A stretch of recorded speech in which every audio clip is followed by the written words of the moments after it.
Good evening, everyone. Welcome back to another episode of The Great Canadian Nerd. Here to talk to you today. I'm going to delve down into memory lane and bring up some fond memories I have of gaming throughout high school and briefly into college. Now, gaming, to me, I didn't start getting into the console gaming until just as I was finishing high school. Console gaming is fun. It's something I don't mind doing when I'm by myself, but for me, true gaming, where I have the most fun and the most enjoyment, comes from hours upon hours spent sitting around a table with a group of friends, a bunch of books piled around us, pads of paper, pencils, and bags upon bags of dice. You don't believe me? Here. Bags upon bags of dice. The game I'm talking about? Well, of course, it's Dungeons and Dragons. Now, I first played Dungeons and Dragons, my very first time playing. I was introduced to it back with 2nd edition. The whole THACO system to hit, where it was kind of, to me it seemed kind of counterintuitive. Just rolling, you want to roll a low number to hit sometimes versus having a high number. It was difficult for my friends to try to explain it to me, but I had a fun time. I ended up rolling a cleric in that very first time frame. And, for the 3 hours during a nice thunderstorming day, we had a good time. It was a great way to spend an afternoon. I really, at that point I got into it and I wanted to find out more about the game, so I asked, I put the Dungeons and Dragons core rule books, the Player's Handbook, the Dungeon Master's Guide, and the Monster Manual on my Christmas list for that year. What did I end up getting? Thanks very much, Grandma. The very first book that I got was the Dungeon Master's Guide. I read it cover to cover, so I was learning how to run a game before I could actually learn how to play a game. Now, I didn't get the Dungeon Master's Guide for 2nd edition. No, I got the Dungeon Master's Guide for the new 3rd edition. And it turned out, just because of my ability to be able to think on my feet, think quickly, and deal with the crazy stuff that my fellow players would be dealing with their characters and causing mayhem inside the campaign, I was the one who ended up doing a lot of the dungeon mastering. I didn't mind doing it. I don't mind being in control of the world. I do love being a player. It gives me more freedom, but I can run a dungeon fairly well. I had a group of 4 core friends. We had about 8 of us that I know of at the time who would play Dungeons and Dragons. But the core group that I DM'd for was a solid core of 4 people. First name only, not going to give out their last names because they might not want it, but predominantly I played with Remy, with Neil, and with Bob. And occasionally we had James in there as well, whenever James could get away from work to join us for a game. Those were the core people I played with. Sometimes I played with some other friends, sometimes not, but usually when I played with the other group of friends, one of them was Dungeon Master, so I got to be a player and I really enjoyed those games. But, stuff happens, sometimes people grow apart, sometimes, life just steps in the way and you're not able to get the gaming on that you want to get on, because when you're setting out to play a Dungeons and Dragons game, you really have to set time aside. You are going to waste nights away.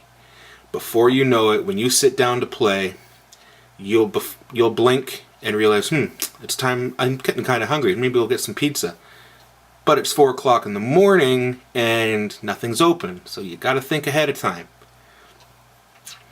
My experiences with 3rd edition and not too soon after 3.5, aside from starting off with the Dungeon Master's Guide as my first book, then I went out and picked myself up they called it an adventure box at that time. It came with a copy of the Player's Handbook, came with some dungeon tiles, some maps, a couple of pre-built characters, and a quick campaign to take you from levels 1 to 3, so it could teach you the basics of the game. That was actually a really nice thing that Wizards of the Coast did.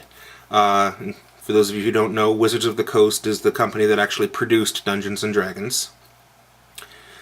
Well, the third edition of Dungeons & Dragons. I don't know if it was somebody else. I think it might have been TSR who produced the first and second, otherwise known as the Advanced Edition. But primarily all my knowledge comes from 3rd and 3.5, as you will see in my when I show off my book collection. And yeah, it's not as extensive as it used to be. I did get rid of some of my 3.0 stuff just when I upgraded to 3.5. But you know, here's what I've got for a library right now.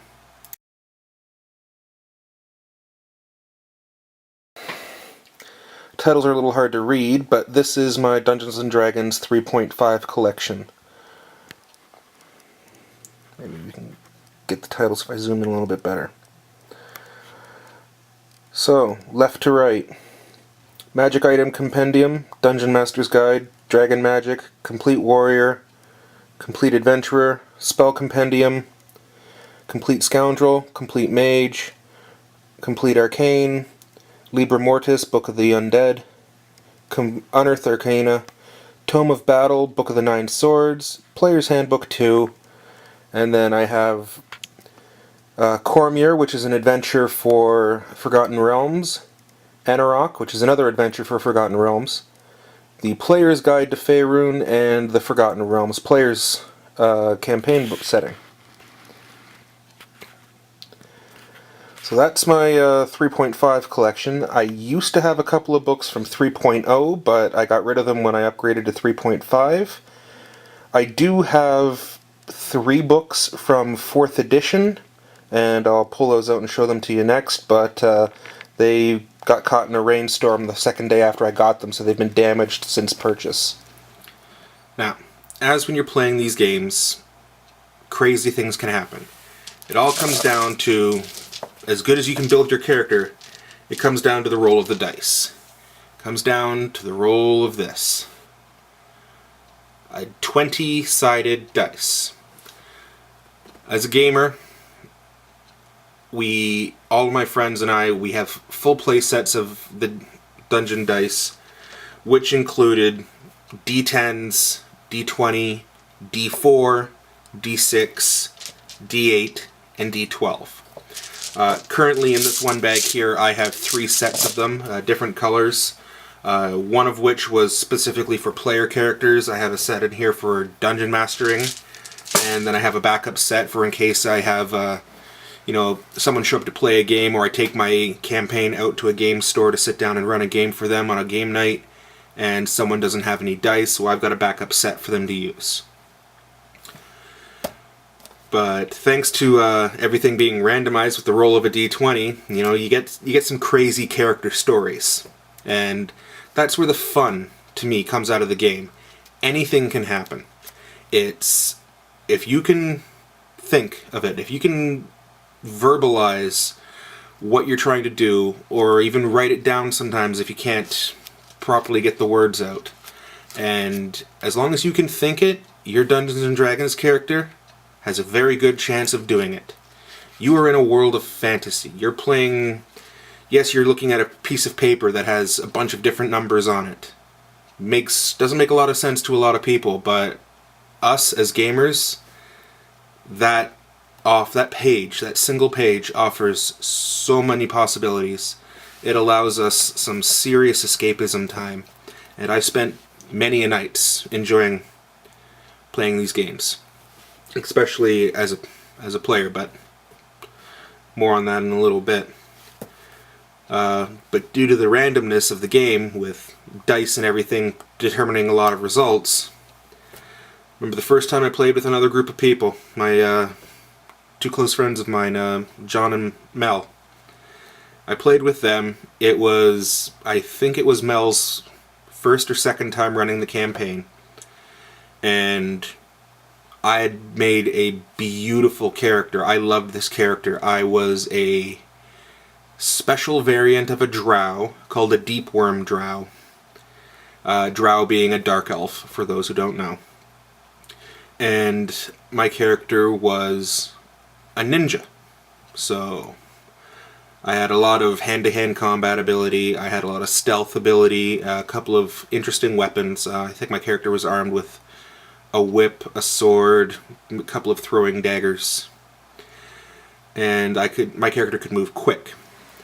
So I decided to try and sneak around and take care of this one enemy that we saw ahead of time.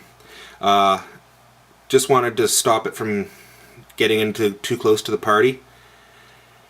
Yeah, I ended up failing a roll badly. I rolled the dreaded 1. I botched. Flat out botched.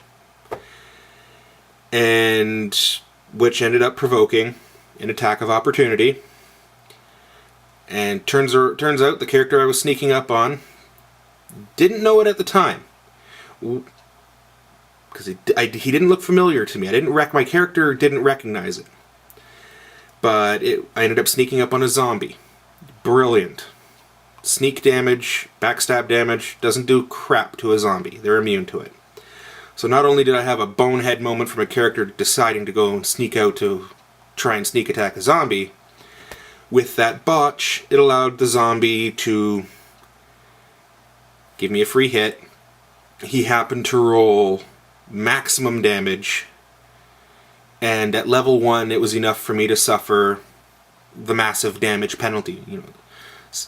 We played with it as if you suffered more than half your hit points in a single blow, you had to make a fortitude check. Was it fortitude, or you had to make some type of check? It was either fortitude or it was will, to see if you could withstand the damage and still be alive. Nope, I botched again. First encounter, first game, my character died. I was completely dead. The only thing that could have brought me back was a wish. And at level 1, you don't have access to a wish. So there I am, everybody else is enjoying the game, and I'm sitting there with an eraser, erasing off the character that I spent days preparing, and quickly trying to figure out a new character to run, because I'm not going to sit here and not participate for the rest of the game. I got another 6 hours to go that night. I want to play something else, so I got to try and write up another character. That's part of the fun of Dungeons & Dragons. Your character is never safe. That's how I like running the games. That's how I like playing. That's how I like a game being run that I'm playing in. I don't want to feel that my character can do anything, and if I screw up, don't worry about it. I'm not going to have any problems. Where's the fun in that? Where's the threat? Where's getting truly into your character when you feel the need to try and stealthily sneak around, because those guys that you spotted down there in the corridor, they look frickin' mean, and you don't think you're strong enough to take them out. So you're going to try and sneak around them to get to your objective, or at least try to get into a better position if you truly wanted to attack them. Where's the fun if you know, why would that be an intense situation? That wouldn't feel intense at all if you knew that your dungeon master would not try to kill you. Now, dungeon masters shouldn't always go out trying to kill the entire party. A TPK, total party kill, is not exactly the best goal of every dungeon master, but it happens to us all. What you're trying to do primarily, you want the dungeon master and the players to work together so you can progress the story. That's why you have the most fun. I've had friends that they've been in a campaign for 3.5 years. Took characters from level 1 to epic level, about level 25. They loved it. Every 2 weeks, every 3 weeks, they went over for a weekend, they played this game. I got so jealous because I didn't have a campaign like that I could be part of. That ended up sparking an urge in me. I'm trying to design a campaign like that, and I've come pretty far. My hard part right now is, getting life to blend properly amongst a group of players where we can all get a specific day off so we can play our game. I've got no problem I'm willing to run it. I've reworked it a couple of times for different editions. I want to run this game. We just have to wait for it to happen. But again, that's life, and come back in a second here. I got some more Dungeons & Dragons stories for you. Now, earlier I had said that if you can think it, your character can do it. So I've written down a couple of radical ideas that I had come across when playing a game. It was back in one of the campaigns I played with my friend John running the game. It was a group of us. We're all over at the house. We're playing, and it was late in the night. We're getting a little tired, but we just ended up starting a new encounter, and this was a bad encounter. We were up in the tundra. I think we were in Faerun, but I could be mistaken. I think it might have been John's created world, Varnia. We were in there, and we were playing. We ended up coming across a fiendish armadillo, or dire armadillo, I believe. It was evil. It was huge. It was causing us a lot of problems. And all that we had to deal with at that point, I believe we had a sorcerer on our team. We had a paladin. We had a bard. We had a rogue. And I think we had a monk. And my character was a druid. Well, we didn't really have the magic weaponry needed to be able to take on this fiendish armadillo.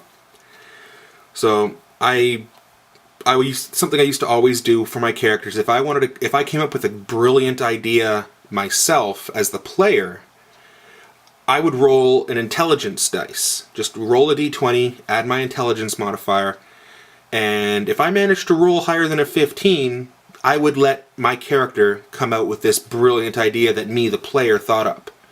Otherwise, I'll try to play my character more along the lines of their own experiences. The point is, I hated to metagame. I don't like metagaming.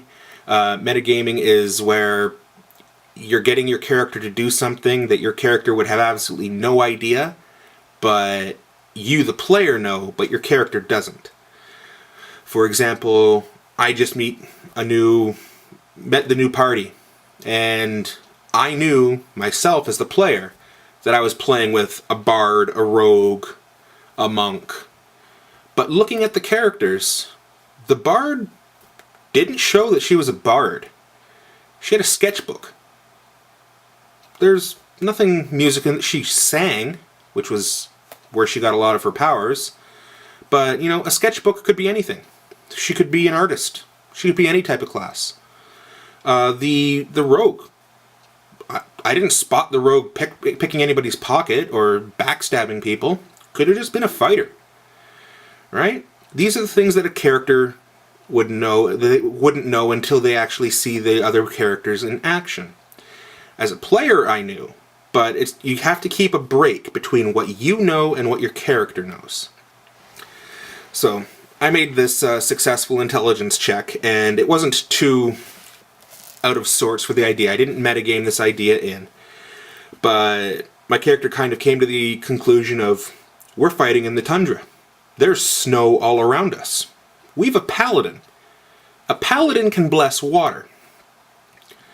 So, I scream as a free action to the paladin, bless this fucking water. And I dive underneath the armadillo, and I activate a druid spell that I had called Body of the Sun. Body of the Sun causes my body to be completely wreathed in flame. Therefore, I melted the snow underneath the armadillo. So the armadillo is now standing in a pool of water. Thankfully, the paladin heard me. Cast Bless upon the water. Now you've got an evil armadillo standing in a pool of holy water. He's taking some serious damage from this. Unfortunately, he took enough damage that he crumpled and dropped right down on top of me, almost killing me. I was trapped underwater, drowning, stuck underneath him. The party tried to roll him off me, got him almost all the way off me. I got my head up for a breath, and the rope broke, and it rolled back over top of me, and it ended up knocking me out. The paladin managed to save me from dying. I was close. I think I was at about -8 health. But, you know what? It worked. We managed to beat that character. Or that monster. Managed to win that encounter. That's fantastic. That's the types of crazy stories that can happen in a Dungeons and Dragons game.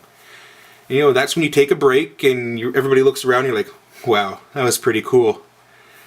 And we had one player in that game, actually the player who was looking after the bard.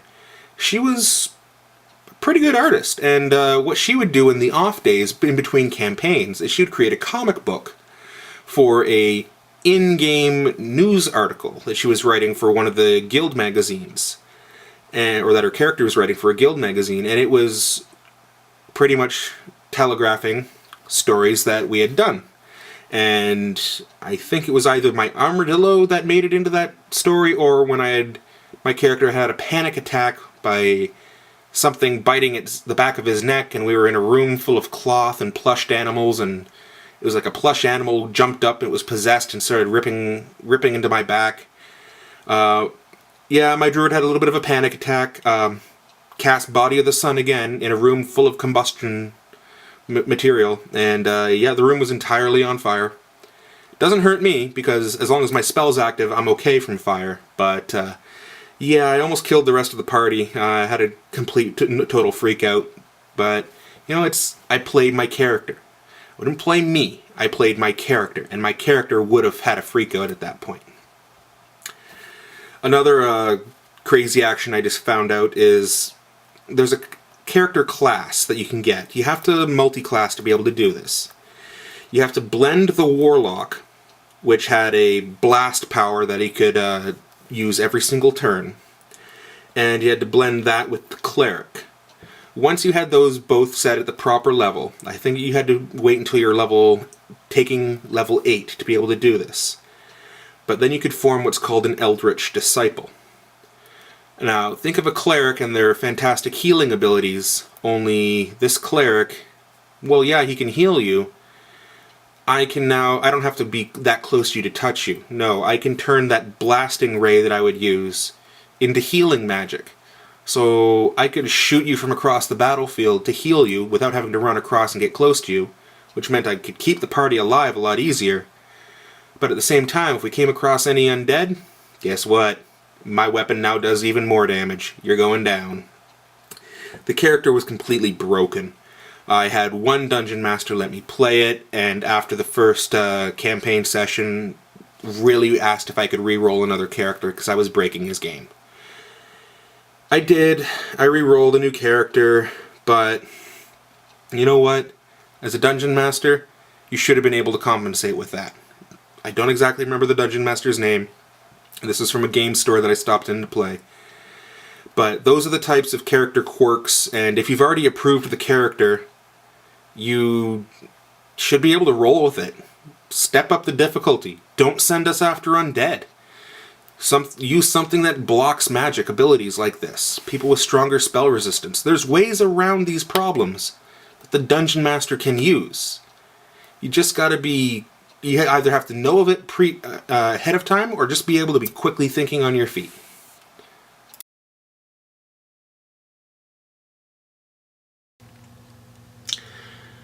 These are two of the other Wizards of the Coast games that I have.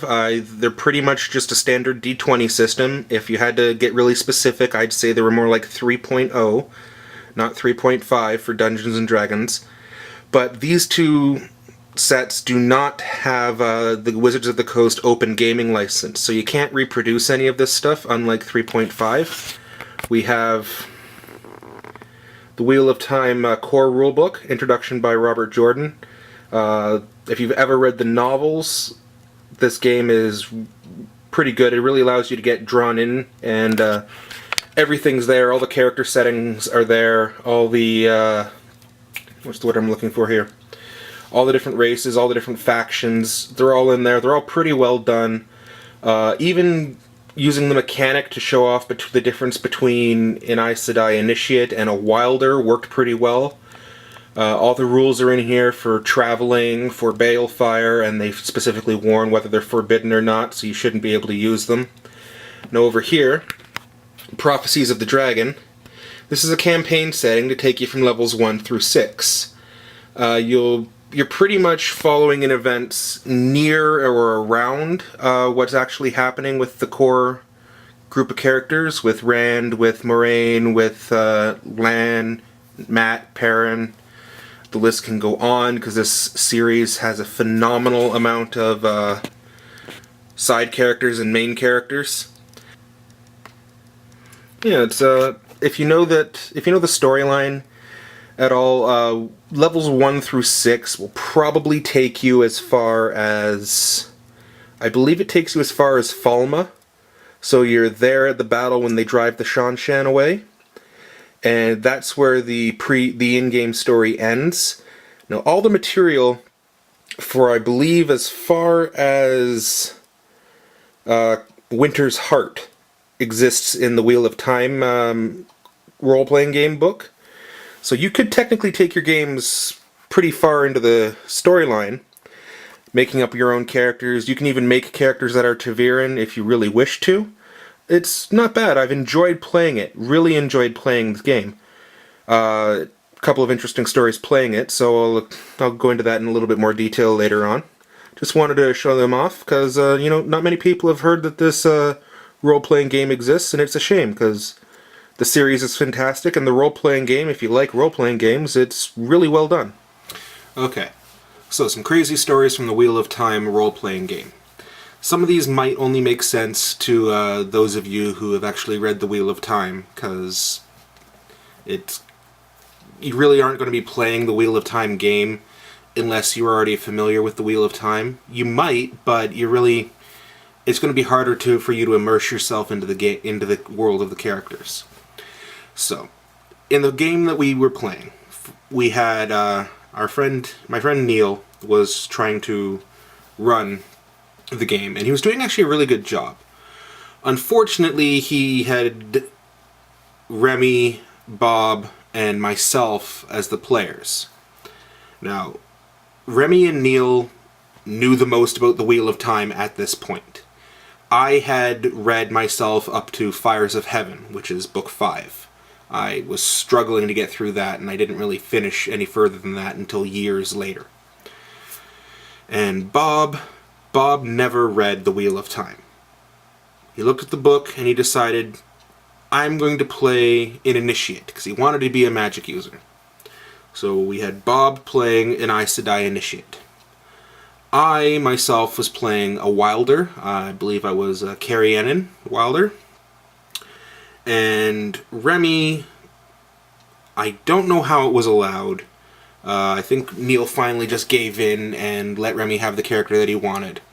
Remy was playing an Algae de Siswa, which is a character from the Aiel Waste. Shufa wrapped around the head, veil to pull up when they're ready to kill, hide buckler, short bow, and spears. That they're really, really good with these spears. And the entire time he was fighting to be an Algae de Siswa channeler, but he was a male, and Neil had flat out forbidden any of us from having male characters who can channel. Just simply because it was our first time playing the game, and he didn't want to deal with madness right off the bat. We wanted to ease into it, and maybe we'll bring it in later. That, and having an Algae de Siswa who can channel it's broken. It would be flat out broken, and Neil knew this, so we didn't allow it. The story that came across is I believe we were outside Whitebridge, and there was a bunch of prisoners being held they were being held actually in a barn, and our objective was we decided we were going to sneak in and free them from inside the barn. Well, the three of us crawl up on our bellies, we crest our heads over the hill, and we look to see what's down in the valley below us where the barn is waiting for us. I immediately cringe because I can channel. My character's block as a Wilder was I had to be in pain.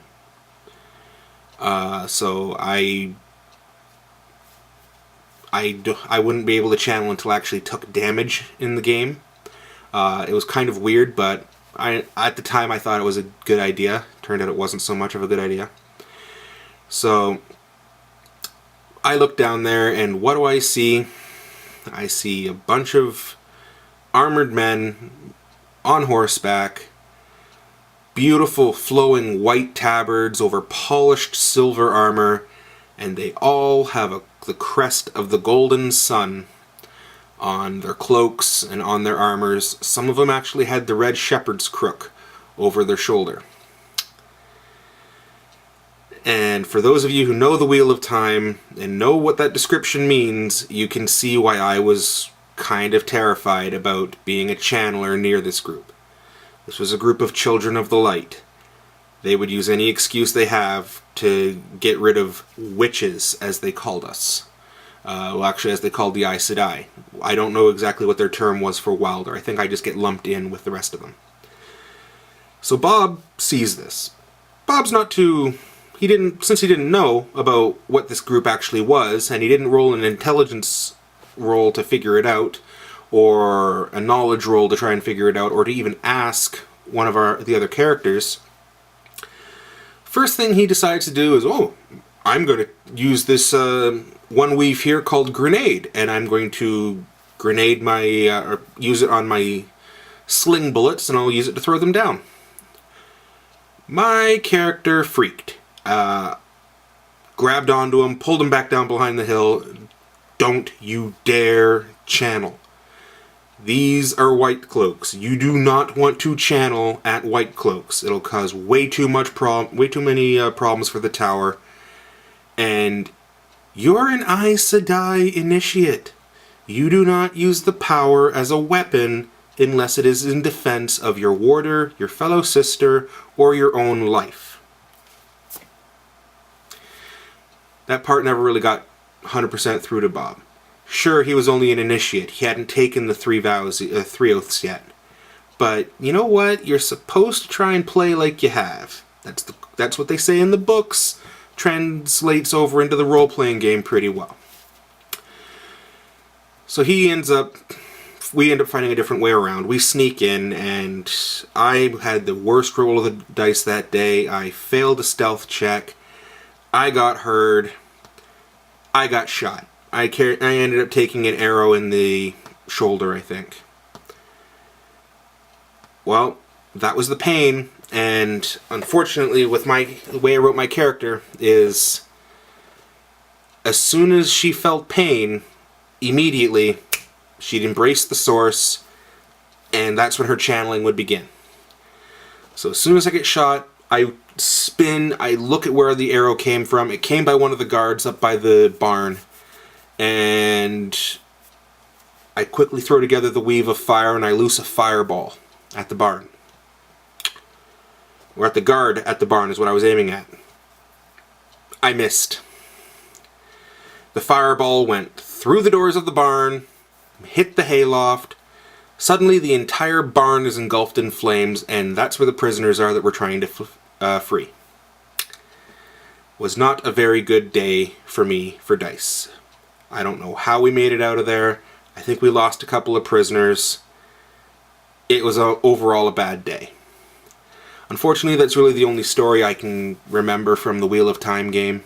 We only played it that one time. I still have the books, and I'm ready and willing to play at any time that my friends would like to get together and play. I finished the Wheel of Time saga right now. I'm going to end up doing another episode about the Wheel of Time saga eventually. I'm just debating on whether or not it's going to be one episode per book, or if I'm just going to turn the camera on, let the rant roll, and, cover the series, because the series is huge. The series is, I believe, 14 books if you're counting the prequel New Spring, and that's going to be the book that I start with, because it gives you a lot of the backstory. Yeah, we didn't get New Spring until after book 7 or 8 came out, but if you follow the progression of the storyline, New Spring is where it starts, so I'm going to begin with New Spring when I start those reviews for later episodes. But that was my Wheel of Time stories. Let's get back and show you the rest of the role-playing games that I have. Not tabletops for another idea.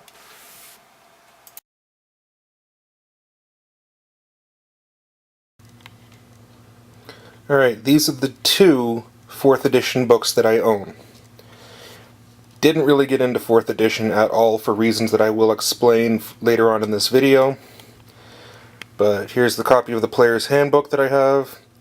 This is the book that is damaged. The day after purchasing it, I had it in my backpack on the way to college, and I got caught in a rainstorm that one can only classify as a monsoon. Went straight through my backpack, which was supposed to be water resistant, and thanks to the pages being glossy, when they got wet, they glued themselves together. So I've had to go through and peel the pages back apart. I've ended up tearing a couple of pages. So I really don't play 4th edition at all. So it's not really too much of a bother for me if I'm trying to play it. I've played it maybe once, at the most twice. And over here I've got the Forgotten Realms campaign setting for 4th edition, where they butchered the Forgotten Realms campaign setting, and yeah, yet one more reason why I do not play 4th edition. Alright, we had to get here eventually. 4th edition. The update to Dungeons & Dragons that Wizards of the Coast released, trying to pull the World of Warcraft crowd into their game. I understand that as a marketing standpoint. You want to get a wider player base. However, you completely, in my opinion, you completely neutered the characters. A 4th edition fighter is the same as any other 4th edition fighter. You can't make them that diversely different. 3.5, no two fighters were alike. It was insane the amount of upgrades, the amount of different feat specialization, the different skills, all the different abilities. You could make no two characters alike, a wide variety of options, and they would play entirely different. It really helped out if, you had two people want to play the same style of character. You can make them entirely different, and, it kept it alive, kept it feeling fresh with the game. Nobody felt that, there's a mirror of another character running around. 4th edition feels like there's a lot of mirrors. Pretty much, the game, best way I can describe the game, it feels like it has training wheels permanently welded in place. We've played 2 games. I played in one, I dungeon mastered another. And I wasn't pulling any punches with my friends, but they were walking through these adventures like they weren't even there. There's no fun in that. I didn't enjoy that. And there's just... it almost feels like the game's broken. They pulled some of the core races out of the Player's Handbook. They got rid of some of the core classes out of the Player's Handbook. And, the game was affected. The game was clearly affected by that. Yes, they brought some of these classes and races back in expansion books, but you know what? In 3 and 3.5, and I think even in 2nd, these were all core classes, core races. Why did you have to change? Seriously.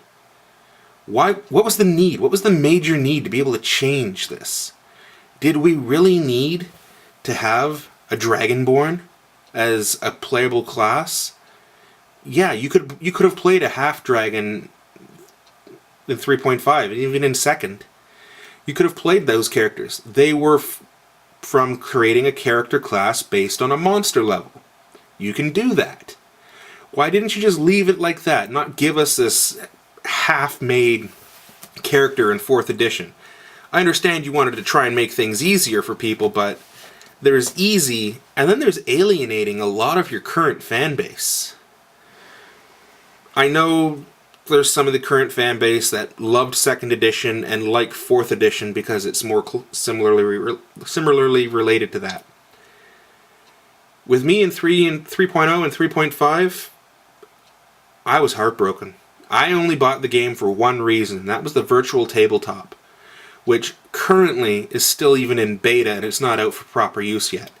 They promised that with launch of 4th edition. That was almost 4 years ago. Maybe even longer. Wizards, I hear that you're working on Dungeons and Dragons Next, which is supposed to fix a lot of the problems that 4.0 had put into the game, bring it back to what the players like. And for you, I hope it works. I really do. But you've lost me. You've lost me as a player. And thanks to your open gaming license, I'm going to show you the game that I went through. You already saw the books on my bookshelf over there when I showed off 3.0. But, you know, here we go. I'll show them again just to focus in on them. This is a fantastic game, a new game system. This is Pathfinder.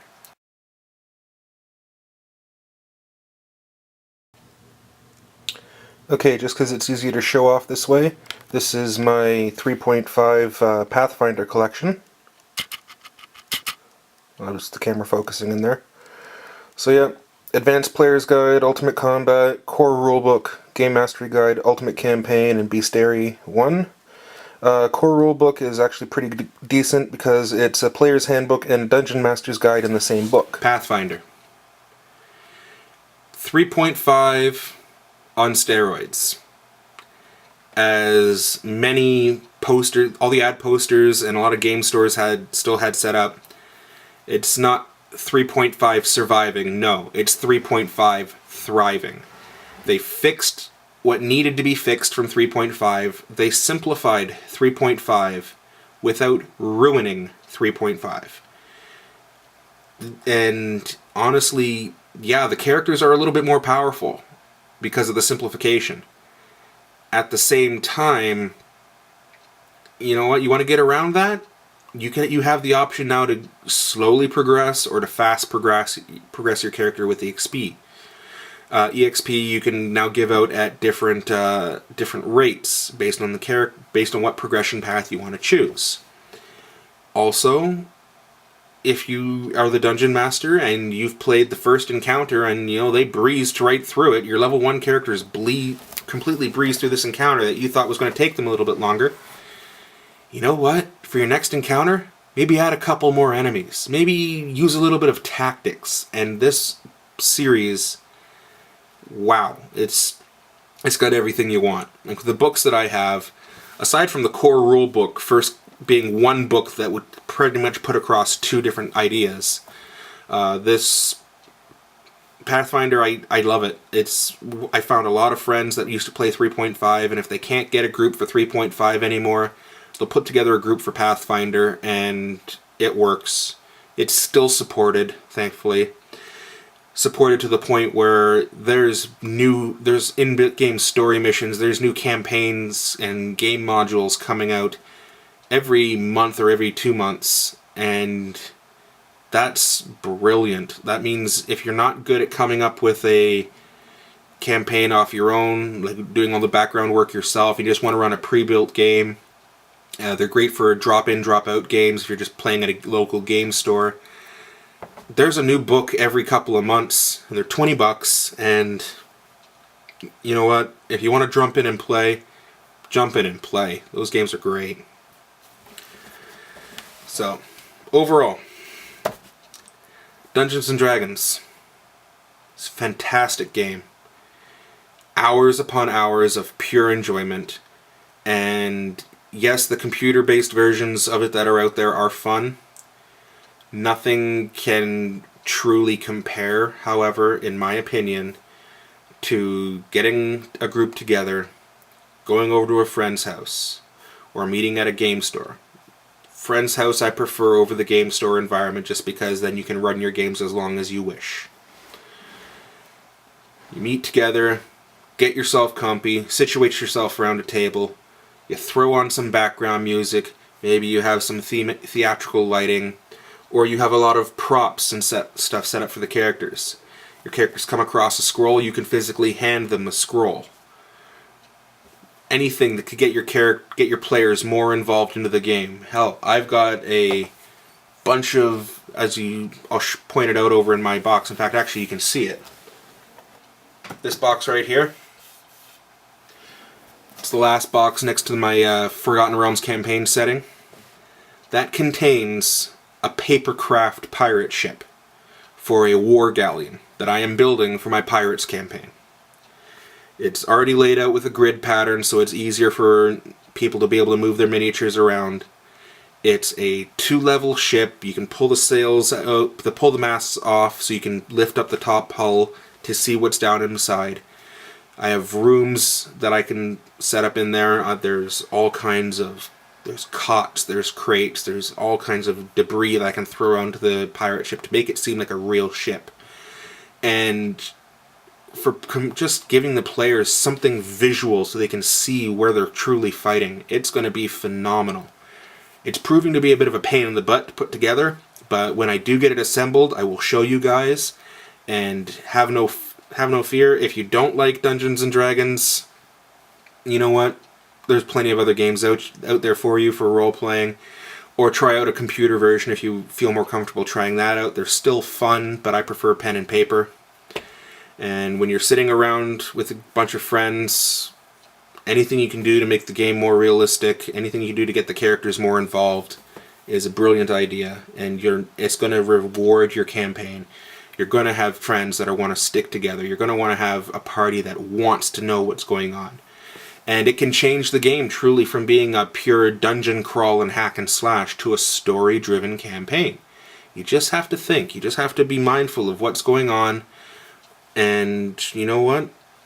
Go with it. Just go. If you want to see some other videos, unlike mine, who he goes into some absolute really good detail about what it's like to run a game and his experiences with playing different role-playing games. Go up there to the YouTube search bar and type in Counter Monkey, and it'll take you to another internet reviewer by the name of Spoony, and it's him talking about all kinds of all kinds of RPG games and Dungeons and Dragons and some Pathfinder stuff, or Call of Cthulhu, or Shadowrun. And it's a lot of his experiences as what it's like to be a player and what it's like to be a dungeon master. I really enjoy the videos. They're really insightful for me as a DM, learning some of the tips and tricks that he gives out. And I'm certainly going to be using some of them in my upcoming Pathfinder game. And yeah, hopefully you'll enjoy them. Hopefully you've enjoyed this video. But truly, if you do want to try out role-playing, get the group of friends around, pick up some of these books. If you don't have any of the books and you only really want to buy one book, this is the one I recommend. Pick up Pathfinder, pick up the core rulebook. Alright, I paid $50 for this book, and with this book you can have enough to make sure that you can run by yourself, or if you really want, they're out there at any store where you can find this book. I guarantee you can find the campaign settings and pick up one of those. They're $20. Make sure you get one that says the characters start at level 1, and all the stories and all the missions, all the detail is laid out there for you. Just read it through, sit your friends around the table, and try it out. I don't believe you'll be disappointed. This is your great Canadian nerd saying, you know what? When it comes time to game, I say, choose your weapon.